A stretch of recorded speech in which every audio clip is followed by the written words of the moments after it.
ওঠ রূপু ওঠ, উঠে পড়, পড়তে যাবি। তো বন্ধুরা, চলে এলাম তোমাদের কাছে আবারও একটি নতুন ভিডিও আর নতুন ব্লগ নিয়ে বলতে পারো। তো সবাইকে আমার অনেক অনেক ভালোবাসা। সবাই কেমন আছো? প্রিয়াঙ্কা সিম্পল লাইফস্টাইলে তোমাদের সবাইকে স্বাগত জানাই। দেখতেই পাচ্ছ আমি চ্যানেলের নামটা বদলে দিয়েছি, দিয়ে আমার নিজের যে আসল নামটা সেটা রেখেছি। এতদিন আমার ডাক নামে চ্যানেলটা ছিল। তো মেয়েকে তুলে নিলাম, পড়তে যাওয়ার জন্য রেডি করব। আর কেননা আজকে হলো বুধবার, গুরু পূর্ণিমা। তো প্রথমে ভেবেছিলাম যে আর ভিডিও দেব না, কিন্তু একজন দিদি আমাকে ফোন করে বলে আর কি, আমার চেনা জানাই, তো আমাকে খুব ভালোবাসে, বলে যে না এরম করিস না, কোনো কিছু করতে গেলে ধৈর্যের দরকার হয়, ধৈর্য হারাস না, চেষ্টা করে যা, একদিন না একদিন ঠিক সফল হবি। আর সেটা এতটাই ভালোভাবে বুঝিয়ে বলে, তো ভাবলাম যে ঠিক আছে, উনি যখন আমার চেয়ে বড়ো, বয়সে বড়ো, সম্মানে বড়ো, তা ঠিক আছে করি, আর একবার লাস্ট চেষ্টা করি বলে। দেখো আজকে যেহেতু স্কুল ছুটি দিয়েছে, ওই জন্য মেয়ের টিউশন পড়া আছে। তো স্কুল ছুটি থাকলেও পড়া তো থাকে, ওই জন্য ও পড়তে যাচ্ছে। ওর বাবা এখন ওকে পড়তে দিয়ে আসছে। সাবধানে যাবে। লিফটে কি হলো?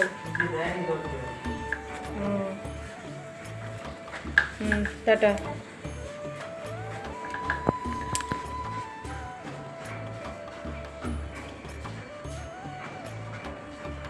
তো মেয়ে পড়তে চলে গেল, এবার আমি সংসারের কাজে লেগে পড়লাম। ছেলে আছে, ওর ওই ঘরে পড়ছে, ওরও এক্সাম চলছে। তো তোমাদেরকে বলেইছি আমার জীবনের কিছু ছোটো ছোটো গল্প তোমাদের সঙ্গে শেয়ার করব। তো গল্প বলতে প্রথম থেকেই বলবোই, যখন বলেছি, এর আগে তো কোনোদিনও ভিডিওতে সেইভাবে কিছু শেয়ার করিনি। আমি চেয়েছি যে জীবনের দুঃখ কষ্টগুলোকে একদিকে সরিয়ে রেখে শুধু আনন্দ খুশিটুকু তোমাদের সঙ্গে ভাগ করে নিতে। তো আজও সেটাই চেষ্টা করছি। তবুও তোমাদের যখন বলেইছি আমার জীবন সম্বন্ধে বলবো, তো একটু বলি। তো আমি প্রিয়াঙ্কা, আমার নাম প্রিয়াঙ্কা। আমি একজন সাধারণ গৃহবধূ এখন। আর আমি যখন আর কি, আমার বাবা মার 3 বোনের মধ্যে মধ্য সমেজ মেয়ে আর কি, আমরা 3টে বোন, আর বাবা মা তো থাকেন, বাবা মা আছেন। আর আমার যেখানে বিয়ে হয় সেখানেও আমি আমার পরিবারের একমাত্র ছেলের বউ, আর আমার শ্বশুর শাশুড়ি ছিলেন। তো এখন ওনারা নেই, ওনারা শ্বশুরমশাই 5 বছর আর শাশুড়িমা 3 বছর হলো গত হয়েছেন। তো দেখো আমি বরাবরই চেয়েছি ছোট্টবেলা থেকেই না, যখন থেকে বুঝতে শিখেছি তখন থেকে বরাবরই চেয়েছি নিজের পায়ে দাঁড়াতে, নিজে স্বাবলম্বী হতে। কিন্তু সেটা হতে গেলেই তো আর এমনি এমনি হয়ে যায় না। ভালো করে লেখাপড়া, আরও আদার্স কিছু সব কিছু ভালো করে শিখতে হয়, নিজেকে ভালো করে তৈরি করতে হয়, তবে তো নিজের জায়গাটা তৈরি হয়। তো এতটাই, আমি যখন ক্লাস 10-এ পড়ি তখনই আমার মাধ্যমিক দেওয়ার সময় একদিন আমি টিউশন করে বাড়ি ফিরছিলাম, তখন আমার শাশুড়ি মা ওইখানে আর কি গেছেন, তার ছেলের জন্য আর কি সম্বন্ধ খুঁজছেন, চারিদিকেই ওনার ছেলের সম্বন্ধ খুঁজছেন। তো যেহেতু আমার শ্বশুরমশাই আর আমার বাপি একই অফিসে চাকরি করতেন, তো জানতেন যে এই মানুষটার 3টে মেয়ে আছে, তো সেই হিসেবেই উনি একদিন ঘুরতে ঘুরতে গেছেন। তো আমি তখন যখন ফিরছি, আমাকে একটা ঠাকুমা বলে যে, আমাদেরই পাড়ার ঠাকুমা, কী রে তোর বাপির নাম করে এনারা এসেছেন, এনে তোদের বাড়ি যেতে চাইছে, তো নিয়ে যা। তো গেলাম নিয়ে। বেসিক্যালি আমার শাশুড়ি মা গেছিলো, ভেবেছিল আমার দিদি তো বড়, তো দিদিকে জানে যে তার ছেলের আর কি পাত্রী হিসেবে খুঁজতে গেছিলো। কিন্তু ততক্ষণে আমার দিদি তারও 5-6 বছর আগে বিয়ে হয়ে যায়।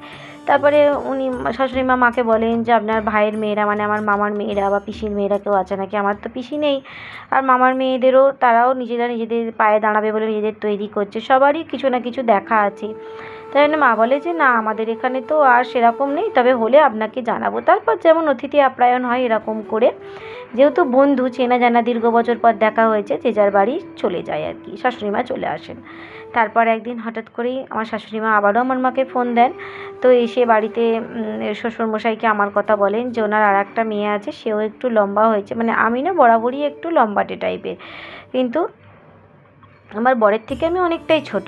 তো বলে যে আপনার ওই মেয়েটাকে কি বিয়ে দেবেন? মা তখন হেসে হেসে বলে, যে ও তো এখন অনেক ছোট, ও তো এখন পড়াশোনা করছে, ওকে এখন বিয়েটা দেবো না।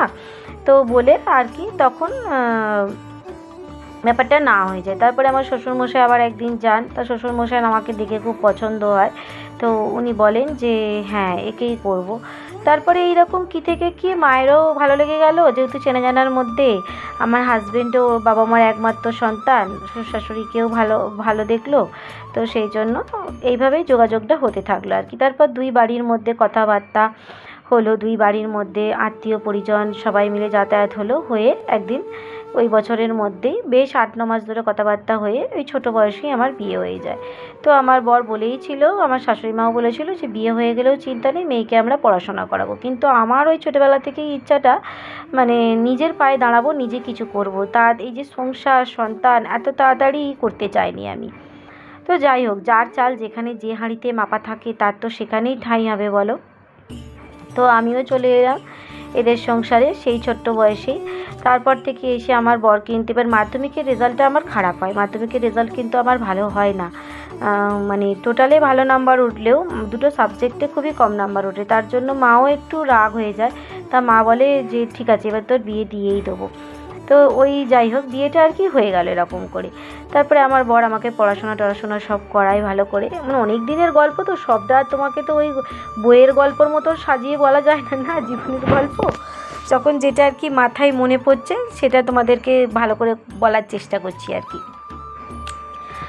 তারপরে এখানে এলাম, পড়াশোনাও করলাম, তার মাঝখানে মানে আমি মাও হয়ে গেলাম। প্রথমবারের মতন প্রথমবার যেটা আর কি হলো, সেটা প্রথমে মানে নষ্ট হয়ে যায় প্রথম সন্তানটা। তারপরে আবারও আমি হলাম প্রেগনেন্ট। তারপরে আবার মানে পড়াশোনাটা সেই সময় তাপই পড়ে গেল, কেননা বাচ্চা নিয়ে এদিক ওদিক স্কুলে যাওয়া পড়াশোনা করা অসম্ভব হয়ে যায়। তো কিছু তারপরে আবার যখন সেকেন্ডবার প্রেগনেন্ট হলাম, তখন মা বললো ঠিক আছে, তোকে ডাক্তারবাবু তো বলেছে সাবধানে থাকতে, তো কিছুদিন আমার কাছে থাক। তো মায়ের কাছে কিছু মাস থাকলাম, থেকে ওই তারপরে বাচ্চা টাচ্চা হলো, হ্যানা ত্যানা, তখন আর পড়াশোনার কথা সেইভাবে মনেই থাকছে না, ভুলতেই বসেছি আর কি। কিন্তু এদিকে মাঝে মাঝে বরকে বলতাম, তো আমার বর কিন্তু পড়াশোনায় প্রচণ্ড ভালো ছিল, তো ও বরাবরই সাপোর্টিভ ছিল। তো শাশুড়ি মাও সেরমভাবে আপত্তি করেনি, বললো ঠিক আছে, ও যখন পড়তে চায়, ছেলেও হলো আমার কোলজুড়ে, ছেলেও হলো, তো যখন চাই পড়তে তো ওকে পড়া। তো পড়লাম, পড়ে উচ্চ মাধ্যমিকটাও পাশ করলাম, 11-12টাও পাশ করলাম, প্রাইভেটে পড়লাম ওটা। তা ওটা পাশ করার পরে আবার আমার ছেলে একটু একটু বড় হচ্ছে, আবার একটা বছর বসে আবারও ভাবলাম যে এইটুকু পড়াশোনাতে আর কি হবে, কিছু কি হবে। এবার আমার শাশুড়ি মা যেহেতু শ্বশুরবাড়িতে সবাই লেখাপড়া জানা, এই জানা, এবার মাও বলছে, আমার বড় বলছে যে পারবে কি, চেষ্টা করবে, তাহলে আর একটু গ্র্যাজুয়েশানটা করাবো। তা আমারও তো ইচ্ছা সারা জীবন কলেজে পড়ার, মানে আমার আইবুড়োবেলা থেকে এগুলোই ইচ্ছা ছিল যে পড়াশোনা করব, মামার মেয়েদের মতন কলেজে যাব, সব কিছু করবো। আমার মামার মেয়েরা না ভীষণ ভালো, মানে এত দিদিরা আমাকে ভালোবাসতো, এত সুন্দর বোঝাতো। বড়দির কাছে আমি ইতিহাস ভূগোল পড়তাম, বাংলা পড়তাম, মানে ওদের দেখেই আমার ইচ্ছাগুলো আর কি তৈরি হতো। কিন্তু আমার বাপি তো সেরকম টাইপের নয়, বাপি ওই খেতে দিয়ে রোজগার করতে হয়, বাচ্চাকে খেতে দিতে হয়, ওইটুকুই, আর মাথাটা একটু চাড়া দিলে বিয়ে দিয়ে দেয়, এইটাই আর কি নেশা। তো আমাদের সাথে সেটাই হয়েছে, আমি একা নয়, আমাদের 3 বোনেরই তাড়াতাড়ি বিয়ে হয়ে গেছে। আর প্রেম করা তো যাবে না, প্রেম করা মহা পাপ আমাদের বাড়িতে, এরকম একটা ব্যাপার ছিল তখন। তো যাই হোক, সেসব কথা আর বাড়াচ্ছি না। তো আমি আবারও ছেলেটা একটু বড় হতে গ্র্যাজুয়েশানে ভর্তি হয়ে যায়। তো মানে বড় মানে ওই 1-1.5 বছর হতে, তাও তখন থেকেই আবার গ্র্যাজুয়েশানটাও 3 বছর ধরে করলাম, করে ওটা কমপ্লিট হওয়ার পর কম্পিউটার ট্রেনিংয়ে ভর্তি হলাম, ITI করলাম 1 বছরের কোর্স, সেটাও করলাম। এবার এরই মাঝখানে ছোট ছোট চাকরির পরীক্ষাগুলো দিতে থাকি, মানে যেগুলো আমার লেভেলে আর কি ফর্ম ফিল আপ করি। তো একটাতে পাশ করলাম, আবার কোনোটাতে পাশ করলাম না, এরম ক্যান্ডিডেট তো প্রচুর, চেষ্টাটা চালাতে থাকি আর কি। তো এরম করতে করতে সংসারের টাল মাটাল, সন্তানের বড় হওয়া, আর্নিং দিক দিয়েও সব কিছু নিয়ে হয়ে ওঠে না। তারপর এদিকেও আমার হাজব্যান্ডও যে প্রথম চাকরি করতেন তা নয়, উনিও প্রচুর টিউশানি করতেন, প্রাইভেটে জব করতেন, তো উনিও চেষ্টা চালাতে থাকেন। তো একদিন গিয়ে ও চাকরি পেয়ে যায়। আমার হাজব্যান্ড একজন প্রাইমারি স্কুলে টিচারে কর্মরত উনি। তো একদিন ও প্রথমে পায় হসপিটালে, কলকাতার একটা শিশুমঙ্গল হসপিটাল আছে, ওখানে পায়। ওই দপ্তরে কাজ করতে করতে ও তো বরাবরই শিক্ষকতা করতে ভালোবাসে, তো এই পরীক্ষাটা দেয়, তো এই পরীক্ষাটাতেও পাস করে যায়। তখন আবার ওই চাকরিটা ছেড়ে এই চাকরিটায় জায়গায় চলে আসে। মানে সেই বলে না, যখন হয় না, যখন হয়তো হয়, যখন পাচ্ছিল না, আবার যখন পেলো পরপর 2 বছরে 2টো চাকরি পেল। তার জন্য ও শিক্ষকতাটাকেই বেছে নিল।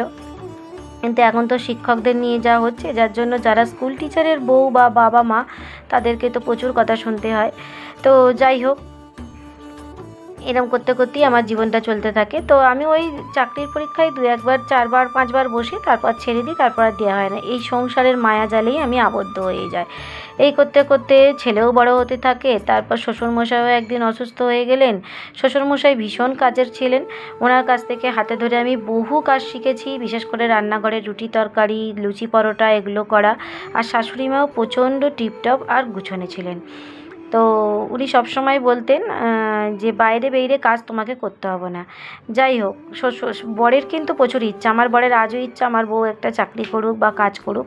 কিন্তু আমার শাশুড়ি কিন্তু আমাকে শাসন করতো প্রচুর, কিন্তু কখনোই বলতো না যে বাইরে বেরিয়ে গিয়ে কাজ করো, যেটা মানে মিথ্যে বললে আমার পাপ হবে।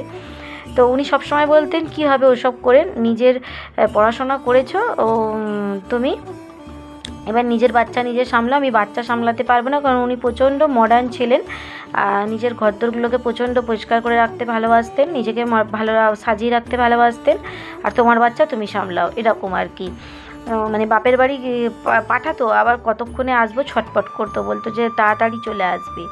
মানে যাই হোক, তো এইরকম করে করে তারপরে যেহেতু আমরা যেখানে থাকতাম বিয়ে হয়ে এসেছিলাম, রাস্তাটায় খুব জল জমতো, তো ওই জন্য ওখানের বাড়িটা আমি এসে থেকেই শুনছিলাম বিক্রি করে দেবে। তো বিক্রি হয়েও গেল আমাদের আসল যে বাড়িতে আমি শ্বশুর বাড়িতে বউ হয়ে আসি। তো তারপরে যথারীতি শাশুড়ি মা ওই বরাবরই একটু ওনার মধ্যে মানে শহরের দিকে থাকবো, ওটাও শহর, কিন্তু উনি আর একটু অন্য জায়গায় যেতে চেয়েছিলেন বলে উনি আর একটু সেই হাওড়ার মোড়ের জায়গায় চলে গেল, শিবপুরের দিকটা। তা আমার বরের কাজের সূত্রে পরের দিকেই রয়ে যায়।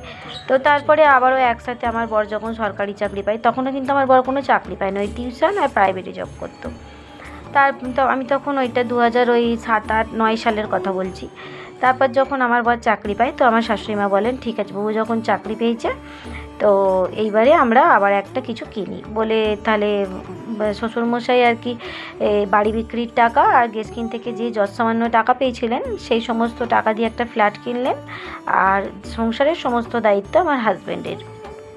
এটাই বলা হলো, 5 জন নিয়ে একটা পরিবার, মানে আমার শ্বশুরমশাই, শাশুড়ি মা, আমরা 3 জন। তো বেশ ভালোই চলছিল, কিন্তু বলে না মানুষের সুখে মানুষের সহ্য হয় না, নজর লেগে যায়। তো আমাদের সংসারেও সেটা হয়েছিল। এবার শাশুড়ি মা যেহেতু বাইরের লোককে নিয়ে চলতে প্রচণ্ড ভালোবাসতেন, তো এরকম করতে করতে সংসারে মাঝে মাঝে টুকিটাকি ঘটিবাটি এক জায়গায় থাকলে যা হয় আর কি, তো টুকিটাকি একটুখানি আর কি লাগতো ঝামেলা।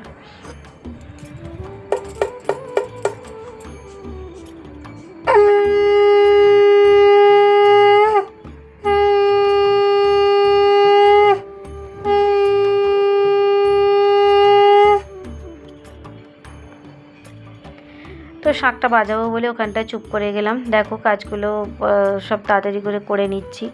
দুপুর অবধি শেয়ার করেছি আজকের ভিডিওটা, এর মধ্যেই যতটা পারবো তোমাদের সঙ্গে এই কথাগুলোও শেয়ার করব।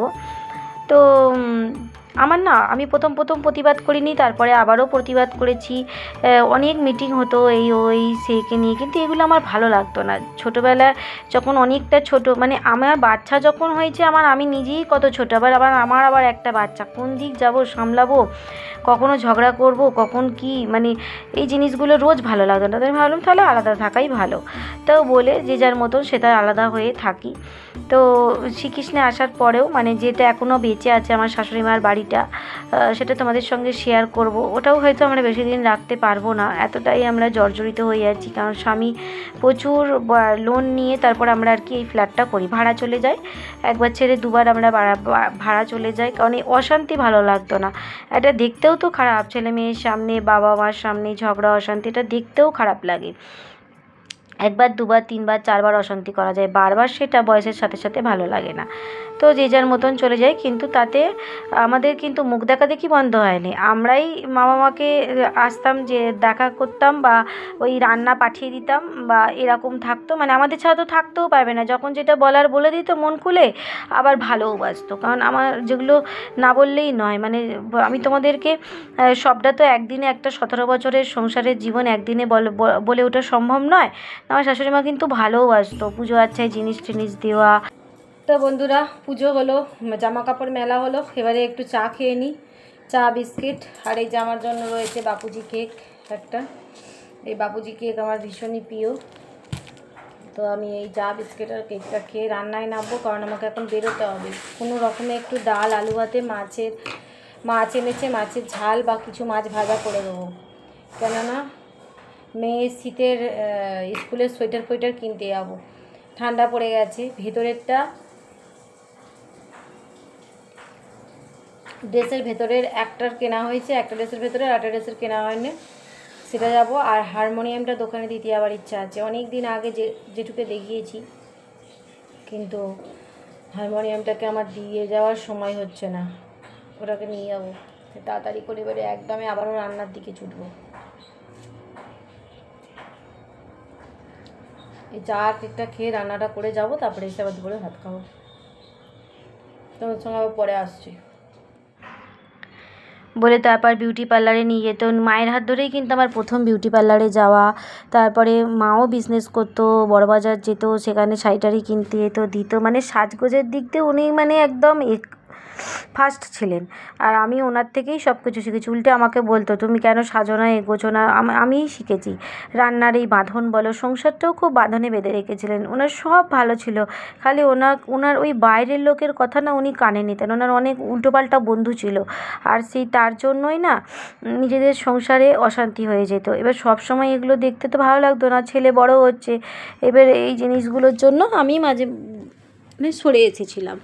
কিন্তু একদম যে মুখ দেখাদেখি বন্ধ তা নয়, মিলেমিশেই ছিলাম, আসতাম যেতাম, করতাম, এরকম করতাম আর কি।